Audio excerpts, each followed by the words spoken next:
México Sagrado. Presenta una nueva cara de nuestro país. Sus tradiciones más reservadas están hoy a la luz pública. Aquellos mágicos ritos que le han dado identidad a la nación.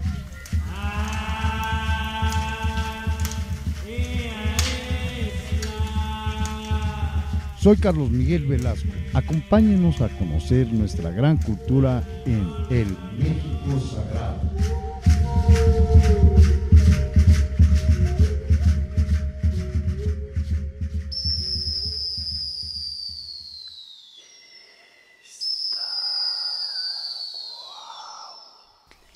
Estamos en el programa México Sagrado, cuyo titular es Carlos Miguel Velasco Arévalo. En su ausencia nos toca conducir hoy este programa. Mi nombre es Antonio Velasco y tenemos a un invitado de lujo, y no es una frase de cortesía sino una auténtica realidad. Me atreveré yo a decir que de los mexicanos más importantes de los últimos tiempos en una serie de actividades, él es sin lugar a dudas un candidato para ocupar un puesto de honor. Es el señor Alberto Ruz. Él es hijo del señor Alberto Ruz Lulía, que fue el descubridor de la tumba de Palenque.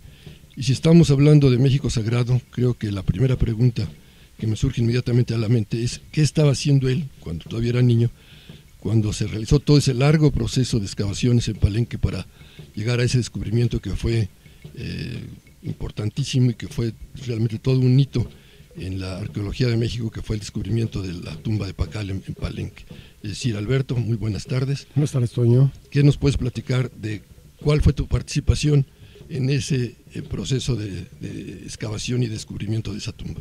¿Cómo lo viviste? Bien, nada más recordar que tenía 7 años de edad en el año 52 y que había realmente desde la infancia más pequeña acompañado a mi padre la mayor parte de sus trabajos de campo, que eran en Uxmal, en Palenque, en Chichén, en Labná, en Sayil, que realmente mi infancia, a diferencia de muchos otros niños de mi generación, era una infancia en la cual las aventuras que otros leían, yo las estaba viviendo. Entonces, pues me tocó muy de cerca acompañar a mi padre en el año 52 en lo que fue la reapertura de este templo, de esta pirámide de las inscripciones en la selva de Palenque. Y bueno, dentro de este proceso, siendo yo el menor de la expedición, la mascota de la expedición, pues algunas de las tareas que eran difíciles por el tamaño del agujero, por el tamaño de la excavación que se estaba realizando, que las manos de los trabajadores, en su mayoría mayas de la zona de Yucatán, pudieran realizar, ahí donde nadie cabía, pues yo podía caber. Entonces pues me tocó colarme a muchos de estos agujeros y pues encontrar antes que otras ofrendas, antes que otros pues trabajar en lo que fue ayudar a limpiar todo lo que fue el canal, este psicoducto que unía la tumba de Pacal con el exterior, y que de hecho de eso se generó toda una propuesta científica y también arqueológica de que pues esta comunicación tenía como nombre psicoducto, ¿no? Ese que servía precisamente para que el personaje Pacal, o Pacal o Ajaocho, como quiera que diferentes nombres se le llame, pudieran continuar su contacto con el resto del mundo una vez que él entró al mundo de Xibalbá, al mundo de los muertos, de los señores de la noche. Así es que bueno, fue eso, a poder vivir las aventuras de Tom Sawyer, pero en realidad yo adentro de la selva y formando parte de una exploración y una expedición histórica que me marcó para siempre, claro. Alberto, y ahora ya con el tiempo que ha transcurrido, ¿qué significado le das tú a ese lugar tan especial? ¿Cómo lo valoras actualmente, esa tumba, ese personaje, esas inscripciones que están ahí, esa lápida que está considerada como una de las grandes obras escultóricas de todos los tiempos? Bueno, ya en el momento que se realizó el descubrimiento, ¿no? Fue una revolución en la arqueología, no solo mexicana, sino en la arqueología americana, ya que hasta ese momento nunca antes se había encontrado ninguna pirámide americana de ninguna de las diferentes culturas que hubiera servido para propósitos funerarios. De entonces para acá, que eso fue en el año 52, ya eso se ha vuelto más común. Se han encontrado no solamente en México, en Guatemala, en Centroamérica, Mesoamérica, sino en Sudamérica también. En el caso que yo conocí fue en el Perú, tumbas en pirámides, en templos piramidales, y con eso pues nos volvemos a ubicar las culturas americanas al mismo nivel que las grandes culturas y las grandes civilizaciones de otros continentes, las asiáticas, las africanas, incluso las europeas, cosa que hasta los años 50 en México todavía cultura maya era considerada como pues un patito feo dentro de esta misma cosmovisión, de esta misma contemplación, entendimiento de lo que sería el significado de las grandes civilizaciones. A partir de ese descubrimiento es cuando por finalmente yo creo que la cultura maya entra a la primera división de las grandes civilizaciones mundiales. Y para ti, ¿sientes que en alguna forma también lo personal te marcó? O sea, ¿hubo algún cambio en tu forma de vivir a partir de ese momento? Bueno, a cierto nivel es práctico, sí. Digamos que a partir de ese momento mi padre empieza a ser invitado a dar conferencias y a participar en eventos en todo el mundo, y pues como en esa época viajábamos juntos como familia, pues me empezó a hacer conocer el mundo desde una visión mucho más amplia que las que hasta ese momento había sido, que yo había crecido en Yucatán, en Mérida, en un mundo muy cerrado, muy bonito, muy bello, muy salvaje, pero muy local. A partir de ese momento empiezo a conocer el mundo, ¿no? Eso es por un lado. Por el otro lado también pues implicó para mí una vinculación con Palenque, con el centro ceremonial de Palenque, que hasta la fecha, ¿no?, sigue siendo muy importante. El hecho de que mi padre también, sus restos hayan sido incinerados y dejados precisamente en una pequeña pirámide enfrente del Templo de las Inscripciones en el año 79, cuando él murió, hace que pues mi padre está enterrado enfrente de la tumba de Pacal, y que cuando yo regreso a este sitio, lo que regreso es también no solamente a ver la magnificencia de un centro ceremonial, sino el sitio donde reposan los restos de mi padre y todas las memorias que me acompañaban. Y quiero decir que también que desde entonces Palenque se convirtió en un referente para mí en cualquier lugar del mundo en el que he viajado, ¿no? Siempre ha venido acompañándome y siempre me ha acompañando, porque la historia de este descubrimiento y de mis aventuras de niño y de joven y después de adulto en esa zona, pues es algo que hasta la fecha sigue siendo vigente. Y bueno, también pues, una anécdota, simplemente cuando ya a los 8, 9, 10 años me empezaba a dar cuenta de que el mundo se podía acabar, ¿no?, de que vivíamos en los años 50, en la época de la Guerra Fría, ya se hablaba de bombas atómicas y demás. Mi preocupación más grande con mi padre era preguntarle si él pensaba que si había una catástrofe atómica, una guerra nuclear en el planeta, si a Palenque sería afectado. Le decía, y me preguntaba, ¿y por qué quieres saber eso? Y yo le decía, pues prácticamente porque es el lugar donde yo quiero estar. O sea que hay alguna vinculación mía específicamente con Palenque que vino a confirmarse en el año 87, cuando junto con José Argüelles y un grupo de guardianes de las diferentes tradiciones, no solamente de México, los lacandones, los aztecas, los huicholes y demás que nos acompañaron en ese viaje iniciático, sino guardianes de muchas otras tradiciones, empezamos la reapertura de centros ceremoniales en México, y el primer lugar fue precisamente frente a la tumba de mi padre, y momentos después en el Templo de las Inscripciones, en la tumba de Pacal. O sea que en ese año del 87-88 fue cuando realmente me empecé yo a involucrar en este despertar del México mágico, ¿no?, del de hoy en día, el despertar de la conciencia actual, y fue precisamente en este lugar. Ahora, creo que tu participación en el despertar de la conciencia no se ha limitado nada más a colaborar en el despertar de la conciencia de México, sino de algunos otros lugares. Tengo entendido que conoces a algunos países, como cuántos más o menos has, no como visitante turístico, sino de convivir en esos países y colaborar en alguna medida con algunas actividades importantes que ahí se realizan. ¿Como cuántos países conoces? Bueno, mira, como turista, descuéntalos todos, porque nunca, en todos mis largos años de aventuras y de viajes por los 7 mares y las 7 montañas y los 7 desiertos, nunca fui de turista a ningún lado, ¿no? Iba en contra de mi religión. O sea que en todos los lugares que fui fue a vincularme al país, a la cultura, a la gente de una manera directa. He recorrido más de 50 países, pero he trabajado, digamos, de un tipo en la parte educativa, en la parte ceremonial, en la parte artística, cultural, en unos 25 o 30 países realmente, ¿no? Y más reciente, pues en 17 países de América del Sur. Yo creo que vamos más que de 25, unos 30 países he estado también, porque también estuve en casi todos los países de Europa, estuve también en todo el norte de África, estuve en el Medio Oriente y también estuve hasta la India. En la India estuve viviendo casi un año, estuve viviendo con los tibetanos, estuve viviendo con muchas diferentes culturas, conviviendo con muchas diferentes culturas que fueron complementando realmente este rompecabezas, este universo en el cual realmente me fui identificando cada día más, no ya como una persona de una cultura, ni de una religión, ni de una ideología, sino como una persona de conciencia planetaria, un ciudadano planetario. Claro que sería inacabable el que nos fueras refiriendo tus experiencias de cada uno de los 50 países que conoces, o incluso de los 30 en los que has trabajado intensamente, pero sí me gustaría que hicieras algunos comentarios de algunos países claves, como por ejemplo, ¿qué experiencia te dejó la India? Sí, bueno, en la India yo estaba haciendo justo la transición de una forma de vivir, de pensar, que iba de lo que tenía nuestra herencia del 68, ¿no?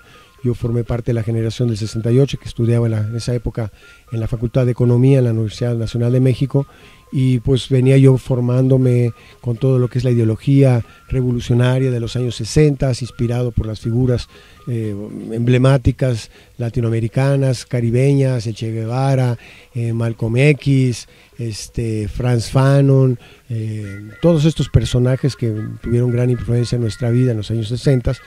Y en ese momento, cuando empezamos a viajar rumbo a Oriente, me empecé a interesar mucho más en la parte de la vida comunitaria y en la parte de la vida de conocer realmente de fondo qué era lo que era la pega que mantenía las culturas durante tantos siglos y que sin dejarse arrasar por cualquier tipo de globalización o de dominación.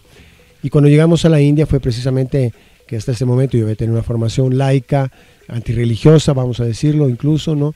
En ese momento yo me empecé a interesar más por el aspecto espiritual, me empecé a acercar más a los lamas cuando estuvimos viviendo con las comunidades tibetanas, a los maestros espirituales de la India. Tuve varias iniciaciones con varios de los discípulos de Yogananda, en fin, tuve varias iniciaciones en esa época que me fueron acercando más y más al universo espiritual, pero siempre como manteniendo mi visión de que todo eso conformaba parte de un gran universo, ¿no? Es decir, que cualquiera de estas verdades o estos caminos espirituales formaban parte de un algo más grande, ¿no? Y fue precisamente en ese viaje a la India donde yo empecé a toparme con el símbolo del arco iris, como el símbolo que reflejaba de mejor manera cómo cualquiera de estos caminos, cualquiera de estas religiones, caminos espirituales, tradiciones, pues constituían como una energía de un color, o de un color, de un sonido, pero que realmente lo único que podía hacer entender que esos colores y esos sonidos formaban parte de una misma unidad era el arco iris, porque precisamente es el símbolo que después fui encontrando y estudiando a través de los años, que era un símbolo que unifica lo que es material, lo que es lo terráqueo, con lo que es espiritual, con lo que es los mundos invisibles. Y a partir de ese momento pues empecé realmente a buscar más en cada uno de estos viajes cuáles eran los significados y cuáles eran las tradiciones, las leyendas, los mitos, las ceremonias que servían para unificar, para provocar más bien esta comunión, ¿no?, que crea la ceremonia. Y como yo venía mucho del camino del teatro, había trabajado en teatro universitario aquí, en los Estados Unidos también estuve muy involucrado con los movimientos en los 60s del teatro guerrillero, después en Europa, en Escandinavia también me vinculé mucho con lo que se llamaba el corrito, el happening, el performance. Todas estas formas teatrales me fueron acercando más y más al concepto de que el teatro en realidad era un rito de comunión y que si el teatro logra crear común unión y romper la diferencia y la separación entre público y espectáculo y se crea una unidad que nos une en un propósito o en un entendimiento, en una percepción o en un momento mágico, pues estaba yo pasando del teatro a la ceremonia y realmente ahí a partir de entonces empecé a trabajar más en el aspecto ceremonial. Ahora, esta riqueza enorme que tiene el símbolo del arco iris, te llevó también a ese arquetipo que es el de los guerreros del arco iris. ¿Nos podrías hablar exactamente en qué puede diferenciarse un guerrero ordinario de un guerrero del arco iris? Ya, bueno, cuando viví en California, en los Estados Unidos, en los años 70, cayó en mis manos un librito que se llamaba precisamente Los Guerreros del Arco Iris, escrito por un par de norteamericanos indígenas que habían recopilado los mitos y leyendas y sueños de la mayor parte de los pueblos indoamericanos, desde Alaska hasta la Tierra del Fuego.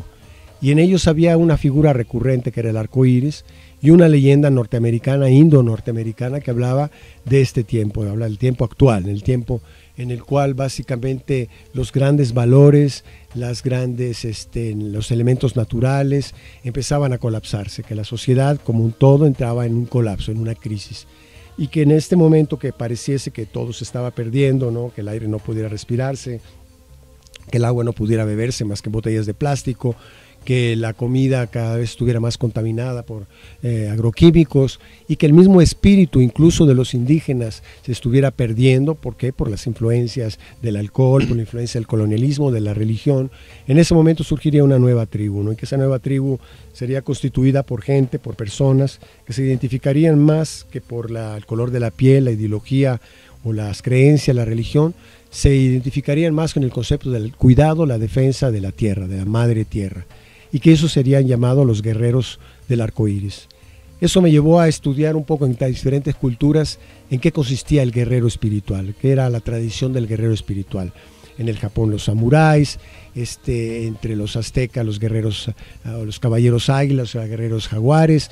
En cada cultura hay un símbolo de lo que es el guerrero espiritual, que es aquel que sabe que sus enemigos no están fuera, es decir, que combate con los enemigos dentro de sí mismo, que ese enemigo, ese otro que se identifica siempre como el malo, pues está dentro de nosotros, que la sombra es algo que tenemos que abrazar porque es parte de nosotros también, que esa parte que menos nos gusta de los demás es la que realmente más tenemos que trabajar en nosotros mismos, que ese egoísmo, que esa lucha de poder, que esa envidia, que esa lujuria, cosas que son los que llamamos los pecados capitales, pues los tenemos todos dentro de nosotros, y que el combate no es afuera, el combate es dentro de uno mismo.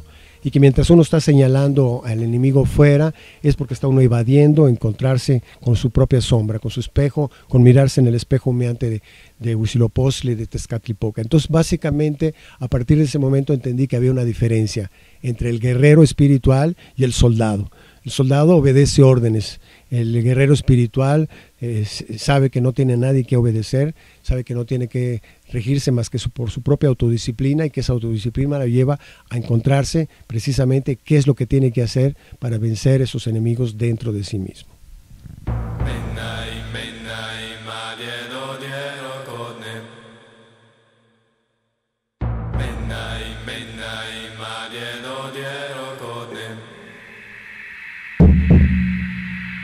Esto es México Sagrado. Regresamos.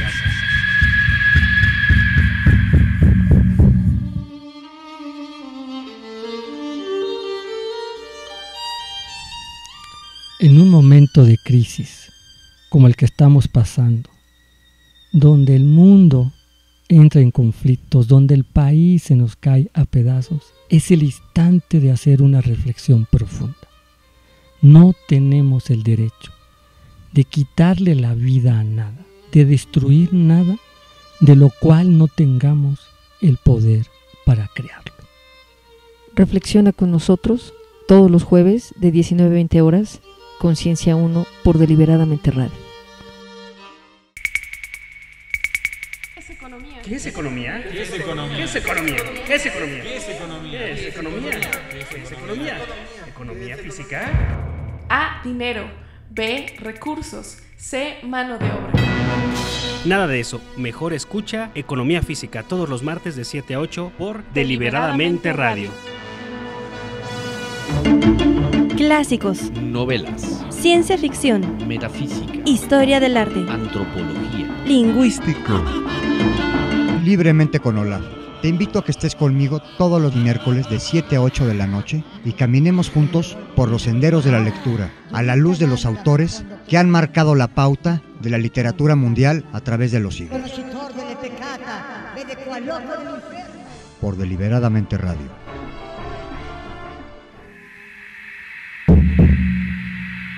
Esto es México Sagrado. Regresamos.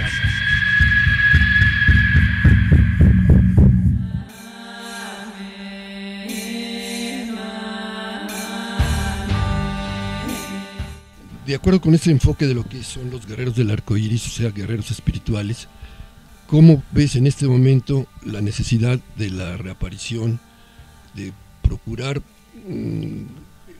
que existan estos guerreros? ¿En qué forma se podría lograr un incremento de guerreros espirituales si es que se necesitan para la situación que está enfrentando México? Bueno, Toyo, tú especialmente has desarrollado mucho el concepto de el guerrero espiritual mexicano en el arquetipo del guerrero olmeca, y muy bien me hiciste el favor, no sé si bueno o malo, de convertirme en uno de ellos, ¿no?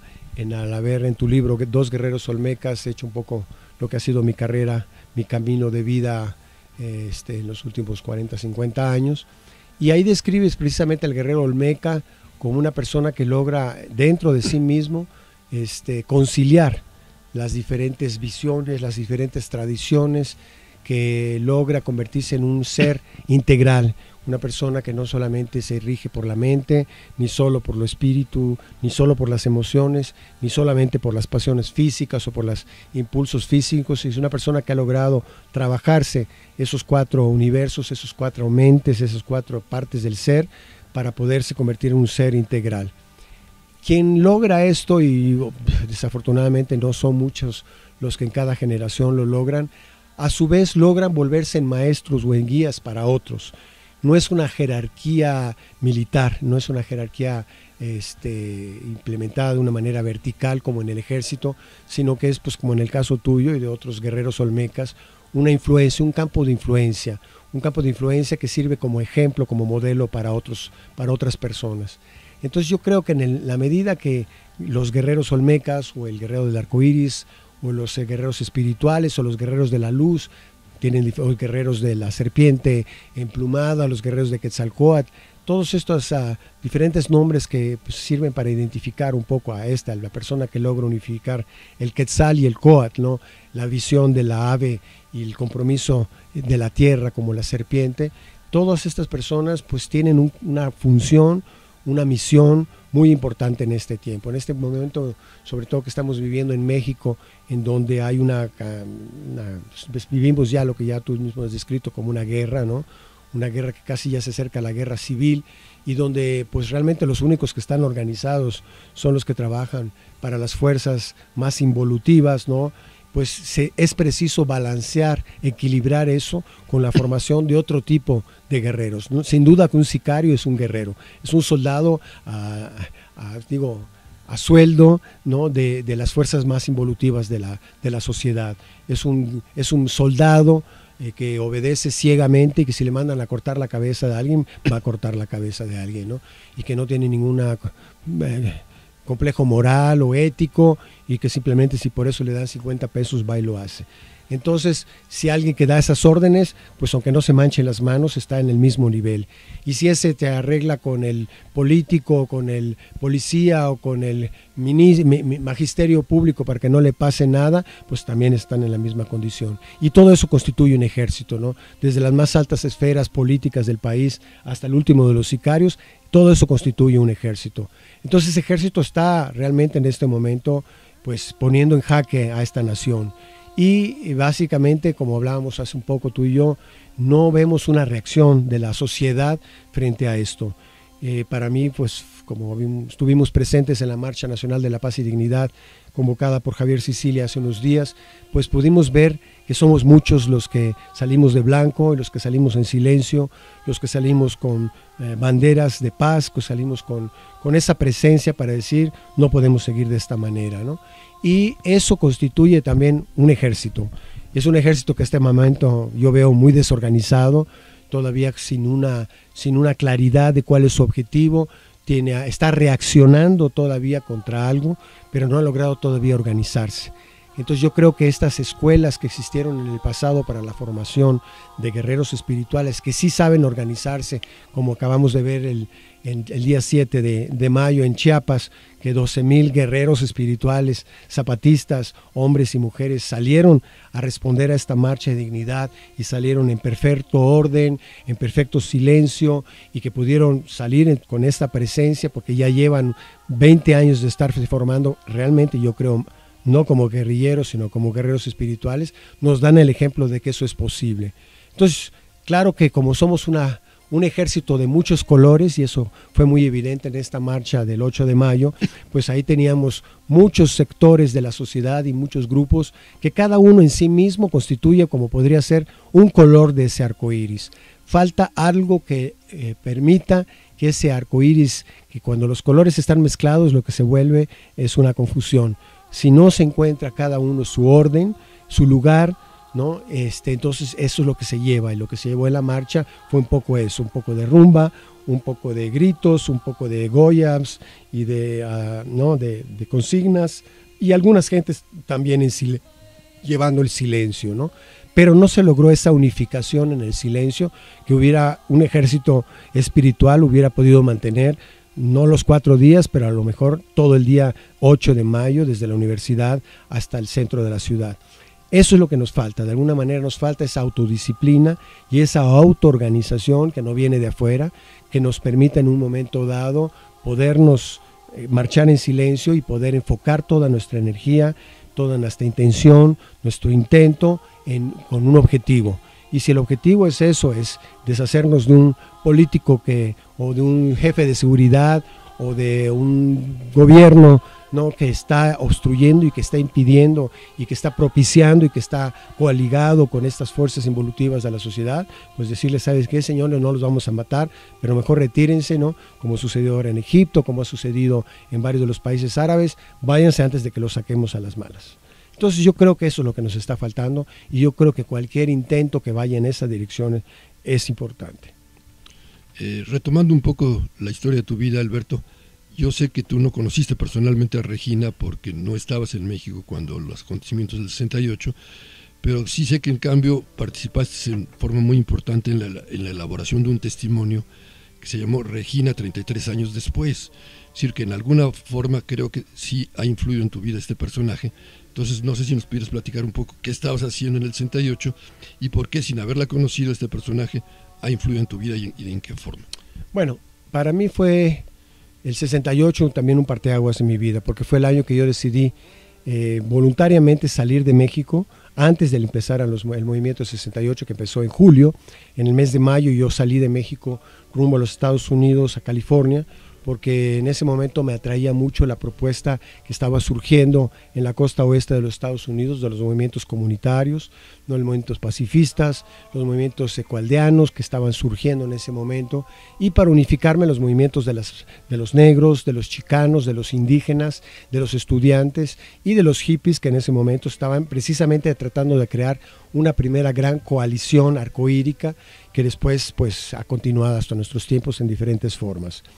Yo estaba en el 68 en estos meses en los Estados Unidos, y mi papel fue de alguna manera, junto con el grupo afinitario con el que yo convivía y viajaba y participaba activamente en los movimientos del 68, pero en los Estados Unidos, en apoyar este movimiento de mexicano y vincularlo a los diferentes movimientos del 68 que se estaban realizando en el Japón, en Yugoslavia, en Polonia, en Checoslovaquia, en Francia, en Italia, en España, en Brasil, en diferentes lugares. Entonces, como el grupo en el cual yo estaba en ese momento hablábamos 4 o 5 idiomas, yo me dediqué a traducir muchos de los materiales que surgían del Consejo Nacional de Huelga y los diferentes grupos del 68 aquí en México, para mandarlos a través de la prensa underground, de la prensa alternativa, a todos los periódicos que yo podía, y movimientos y grupos sociales que en los años 60 estaban muy activos en ese momento, el 68. Entonces me tocó como ser un poco el corresponsal y el que dio la alerta en el mundo entero a los diferentes movimientos de que precisamente había un elemento común en todos nuestros movimientos. Eso fue en el 68. Cuando tú me pediste, 33 años más tarde, el 68, de colaborar en este libro en el cual participamos, creo que fuimos 13 autores, en cada uno de nosotros contar su propia versión y cuento de cómo había vivido el 68, yo escribí uno de los artículos que se llamó La imaginación al poder. Y partí precisamente de esa frase, que fue una de las frases que tuvieron mucha fuerza en el mayo del 68 en París, ya que tuve yo muy vinculado también, además de los Estados Unidos, con el movimiento de París del 68, y tomar esa idea de la imaginación al poder. Es que básicamente lo que uno imagina o lo que uno sueña, Hace un momento el compañero me preguntaba cómo se vinculaba lo onírico o con lo espiritual y con lo real. Bueno, yo creo que primero uno sueña las cosas, ¿no? Y del sueño uno se vincula al sueño de otros. El sueño de uno es un sueño individual, el sueño de muchos es el principio de una acción. Entonces, una vez que el sueño individual se convierte en una propuesta espiritual que se unifica con muchos otros, en ese momento se dan los primeros pasos a que ese sueño o esa comunión espiritual se convierta en acción. Y bueno, lo que pasó en el 68 fue prácticamente que en el planeta entero, toda mi generación, nuestra generación, pasamos del sueño de cambiar el mundo a la propuesta espiritual política de cambiarlo de alguna manera muy precisa, y la manera más precisa estaba guiada, en el caso mío, por una consigna que era paz y amor, ¿no? Es decir, parar las guerras y a partir del amor transformar la sociedad. Y bueno, cuando 33 años después me pediste que escribiera este capítulo del libro, lo que hice fue hacer una recopilación, una recapitulación desde el año 68 hasta 68 más 33, bueno, ahorita no estoy para sumar, ¿no? Para contar qué había pasado en mi vida esos 33 años, ¿no? Y cómo esto en el año 88, que fue el año que yo te encontré, que nos encontramos, cuando hiciste la presentación por primera vez en México del libro Regina, en el sótano, me parece ser, ahí en Coyoacán. Yo estuve presente en esa presentación porque a mí me mandó una revista, la revista Natura, a que yo cubriera esa presentación, y llegué ahí y me dijeron, pues alguien del 68 va a hablar sobre el 68, y yo pues venía con la misma melena que tengo ahora, con la misma pinta de hippie revolucionario que siempre he tenido, y me encontré un señor de pelo cano con traje de 3 piezas que venía a hablar del 68, y me dije, bueno, este señor, ¿qué tiene que ver con el 68? Y pues me firmaste tu libro, ¿no? Y lo empecé a leer y quedé prendido durante 10 días sin poderme despegar. Y ahí entendí algo muy importante, ¿no? Entendí que había todo un aspecto que hasta este momento los demás libros y testimonios del 68 no habían contemplado, ¿no? Que era precisamente la dimensión espiritual de este movimiento. Y bueno, justamente en esos momentos yo estaba por cumplirse el 20 aniversario del 68, y yo me vinculé con una serie de gentes, entre ellos Nicolás Núñez y Ana Luisa Solís y Elena Guardia, ¿no? Para participar en un evento que yo pensé que tenía que hacerse en Tlatelolco en el 88. Y en ese momento me dijeron, pues ya te atrasaste porque ya se está organizando. Contáctate de nuevo con la persona que escribió este libro, porque hay una ceremonia olmeca que se va a realizar en Tlatelolco el 2 de octubre del 88. Y ahí fue donde tú y yo nos encontramos por primera vez. Yo llegué con un grupo, con la bandera del arco iris, que creo que era la primera bandera arco iris que en México se levantaba en un evento político, espiritual, social. Y a partir de ese momento que te dije, bueno, aquí estamos los guerreros del arco iris para apoyarte en todo lo que se tenga que hacer, aquí estamos. Y en esa primera marcha, pues tuvimos nuestro bautismo, no de fuego, sino nuestro bautismo espiritual en este movimiento del despertar de la conciencia en México, cuando salimos de Tlatelolco en silencio, con los caracoles, con los ahumadores, con los estandartes, y salimos de Tlatelolco con un Zócalo y nos topamos del lado contrario con la marcha cardenista enardecida que venía mentándole madres a todo, y que nosotros pasamos en medio de ella como una flecha blanca, porque veníamos todos de blanco en silencio, y que logramos que la gente, la multitud, esta euforia, este griterío se calmara y entendiera que algo se estaba compenetrando y complementando en ese momento. Yo creo que es un momento histórico en este país, y que a partir de ese entonces pues nunca nos hemos vuelto a perder de la vista, y en algunos momentos a participar en muchos eventos juntos por esta misma propuesta.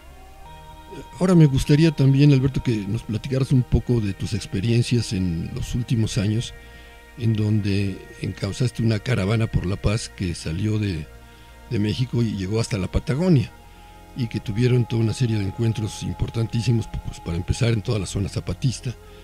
¿Qué nos podrías contar de ese encuentro? Y luego en todos los países de Centroamérica y de Sudamérica, ¿no? Es decir, claro, esto ha dado tema incluso para varios libros que estás escribiendo, algunos de ellos ya han salido, pero lo más esencial, lo más fundamental que te ha dejado esta experiencia, que va desde las selvas de Chiapas hasta las selvas del Brasil, hasta el desierto de Atacama, toda esta maravilla de continente que en última instancia pues es nada menos que la espina dorsal del planeta, que representan todas las montañas de América, ¿no?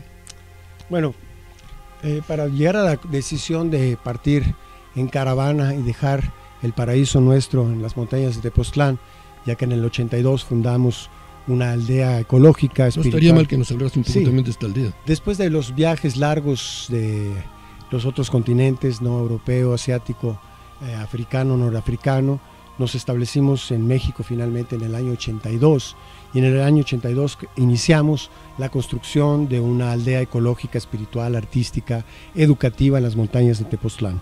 Este sitio se llamaba y se sigue llamando Huehuecoyot, el lugar de los coyotes viejos, y ahora pues es una pequeña aldea modelo de todas estas propuestas. Yo viví en esta aldea y contribuí mucho a la formación de las primeras redes ecologistas de este país, a empezar a vincular y articular los movimientos espirituales con los ecologistas, con los indigenistas y artísticos.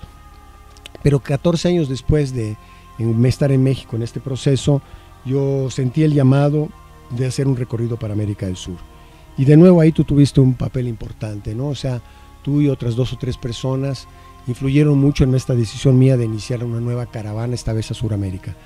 La primera fue el hablarme tú por primera vez de que este concepto de que América es un organismo vivo, parte de un organismo vivo, una espina dorsal de lo que es la madre tierra, la Pachamama o Gaia o Tonantzin, ¿no? Y que esta columna vertebral de las Américas tenía una fractura o varias fracturas en diferentes partes, y que era importante empezar a recorrer estas Américas a partir de sus caminos sagrados para volver a rearticular estas diferentes partes quebradas que habían quedado aparte desde la colonia hasta nuestros días, ¿no? Incluyendo el canal de Panamá con la invasión norteamericana, en fin, todo lo que esto ha contribuido en los últimos 400, 500 años a desarticularnos como un organismo panamericano. Esto fue definitivamente una de las razones que me dieron una fuerza para empezar este viaje. La otra fue también una plática con la Nanita, nuestra abuela de la tradición azteca, de insignias aztecas, que precisamente pues también me dijo que era el tiempo de empezar a recorrer los caminos del sur para llegar a los sitios sagrados, para realizar la conquista de este viento, lo que ellos llaman el viento del sur.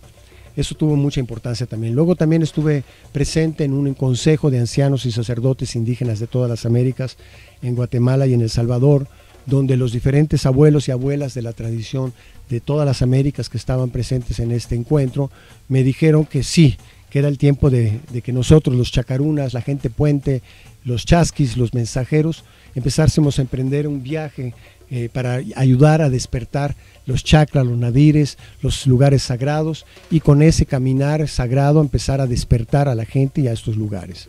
Entonces fueron diferentes razones. Junto con eso yo me hice un compromiso con mi gran nación, la nación del arco iris, ¿no? Para llevar esta bandera del arco iris, la bandera de la paz, la bandera de los 7 colores, hasta la Patagonia. Entonces en el año 96 salimos de Huehuecoyot, de nuestra aldea, con un autobús diseñado como una mazorca de maíz y como un emblema la Quetzalcóatl, ¿no? Que fue regando estas semillas, que fue recorriendo país por país todo el continente hasta la Tierra del Fuego, en un viaje que duró desde México hasta Tierra del Fuego casi 10 años, donde recorrimos cientos de comunidades, docenas de fronteras, docenas de pueblos, y en cada uno fuimos plantando estas semillas simbólicas de una cultura de paz, de una cultura planetaria de paz.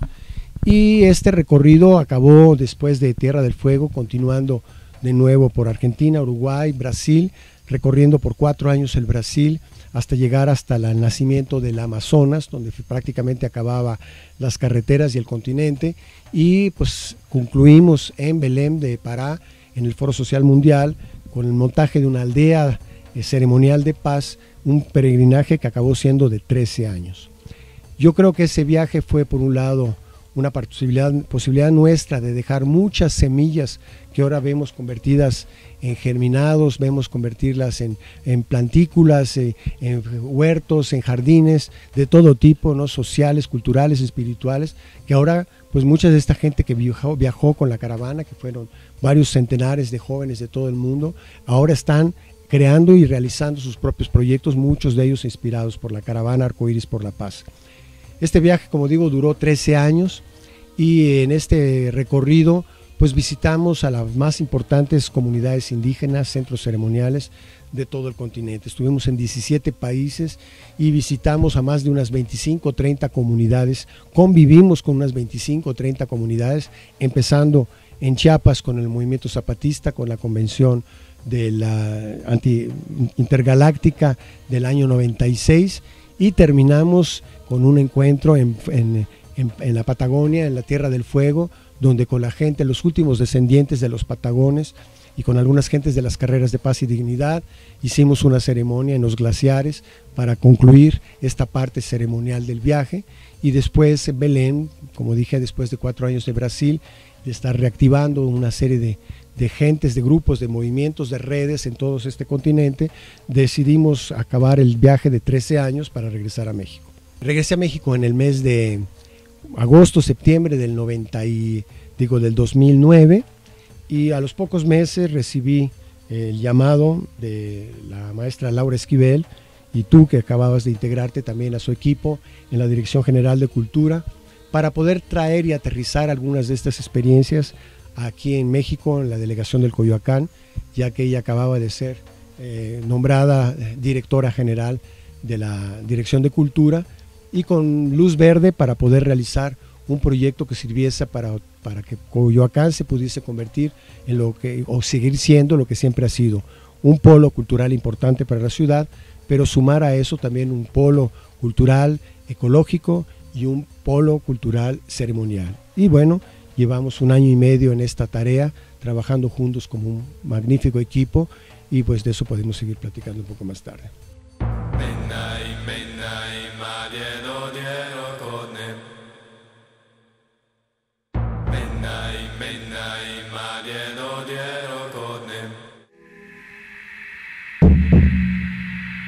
Esto es México Sagrado. Regresamos.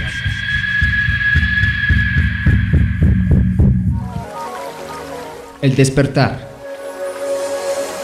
Acompáñame todos los jueves de 18 a 19 horas a compartir reflexiones para abrir los ojos del alma por Deliberadamente Radio. Secreto a voces.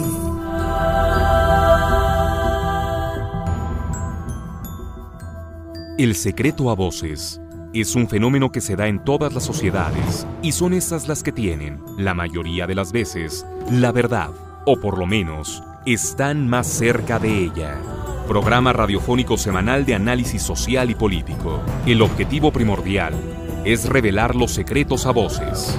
Nuestro trabajo se compone a partir de un proceso de diálogo en el que el conductor, los especialistas, cada uno con posturas distintas y sin confrontaciones, y el radioescucha puedan interactuar en el proceso de diálogo de los temas que afectan su vida social y familiar, con el compromiso de no criticar, no juzgar y no condenar, con el único propósito de reflexionar y crear conciencia colectiva. Próximamente por Deliberadamente Radio. Esto es México Sagrado. Regresamos.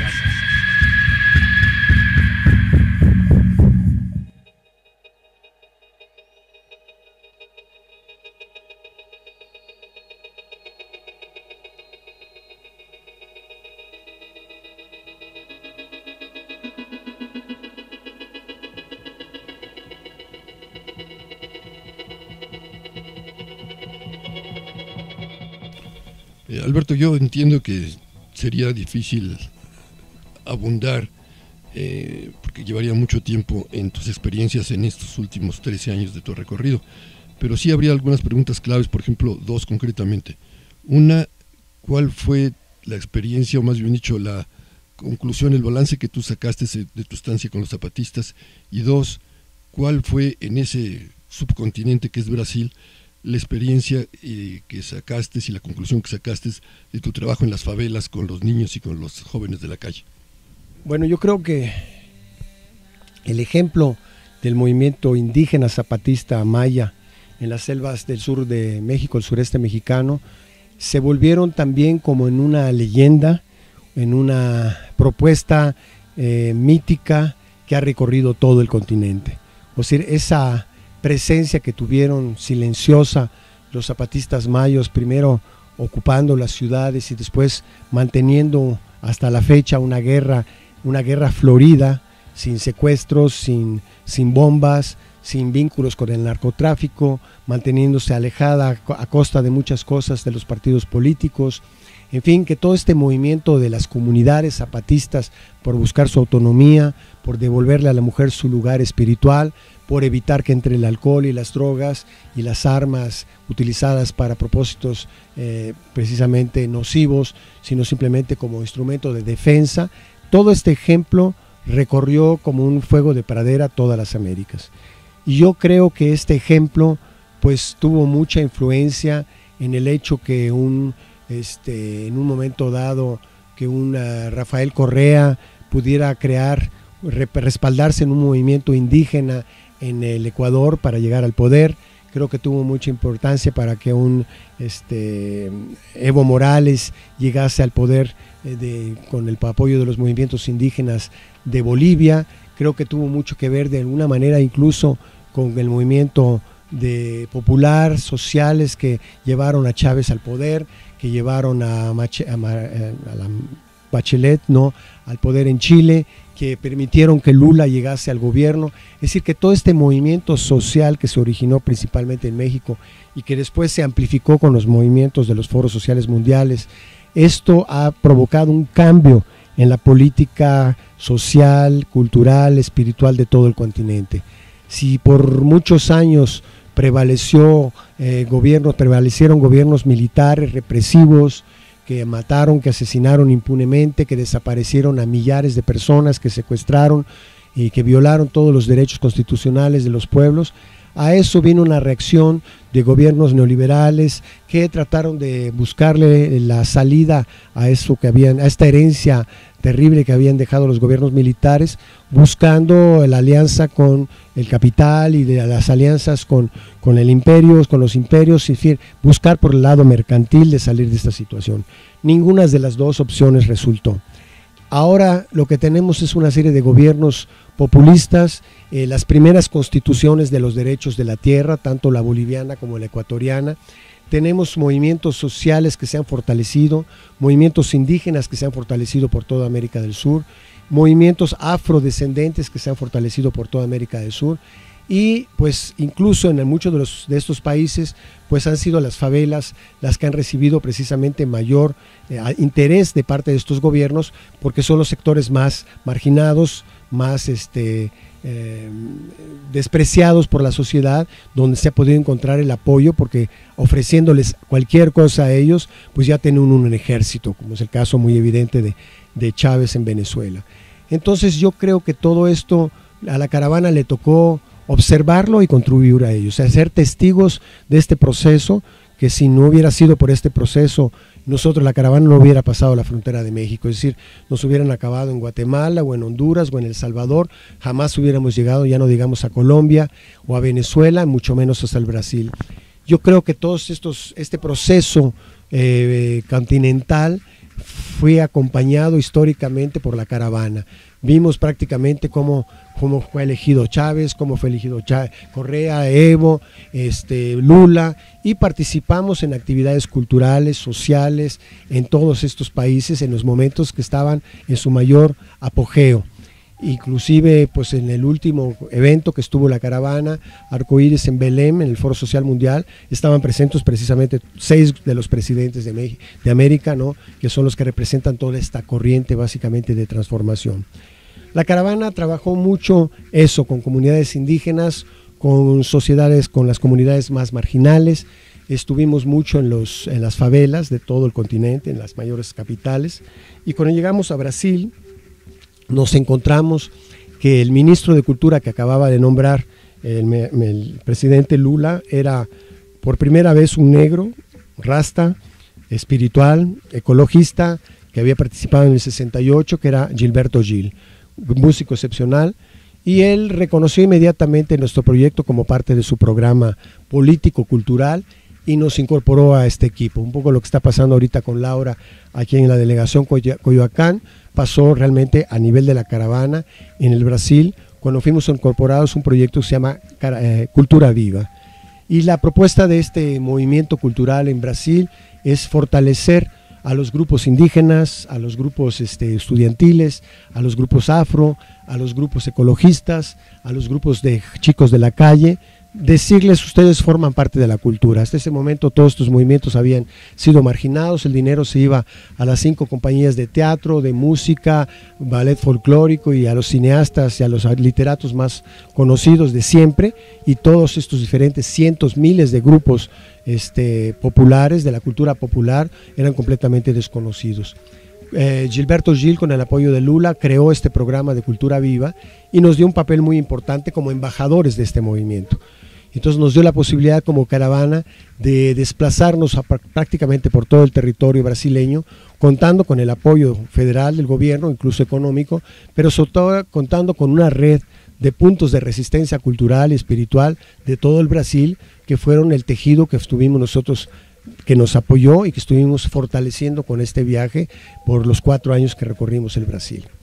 Entonces realmente pues el total de estas experiencias son una serie de experiencias esperanzadoras, ¿no? Muchas veces hemos hablado tú y yo sobre cómo lo que aparece en las noticias, en la radio, en la televisión, en la prensa, son siempre las noticias negativas, ¿no?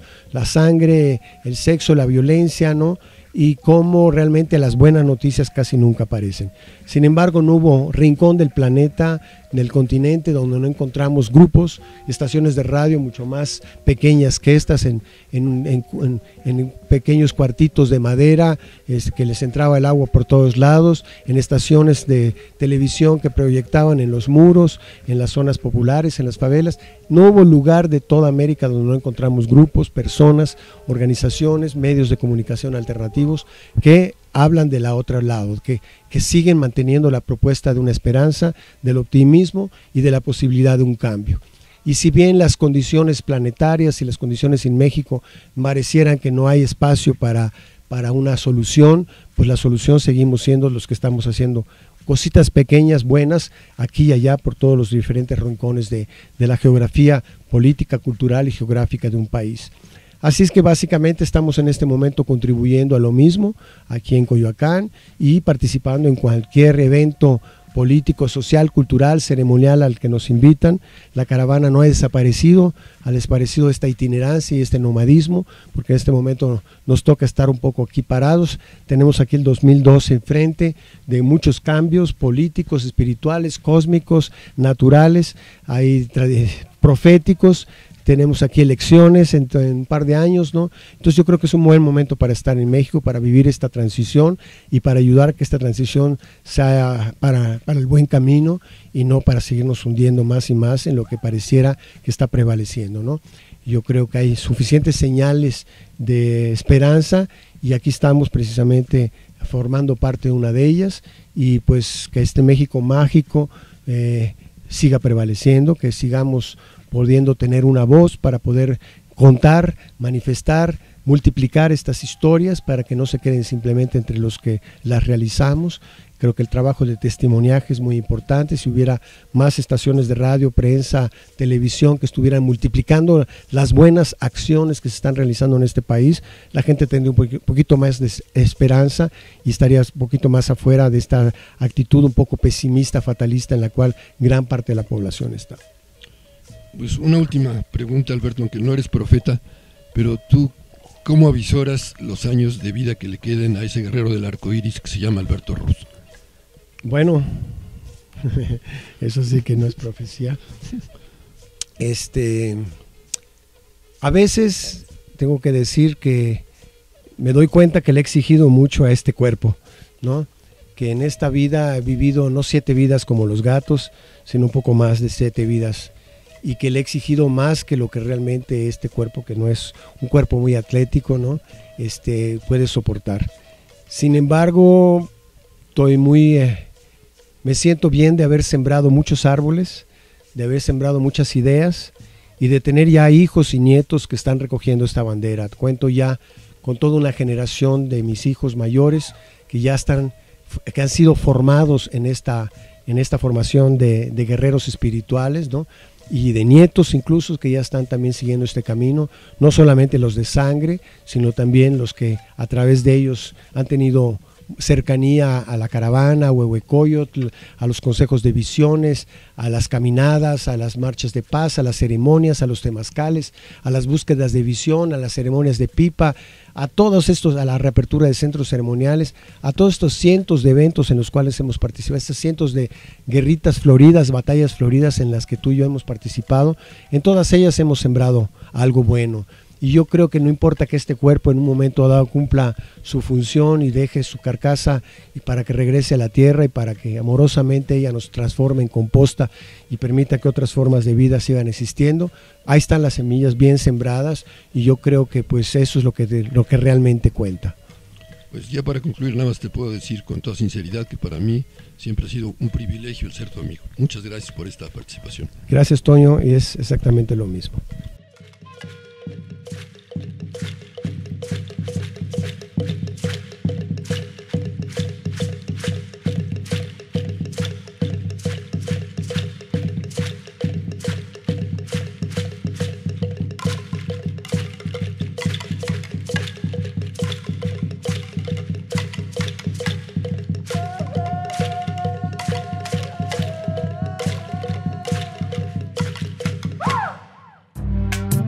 Esta fue una producción original de Deliberadamente Radio.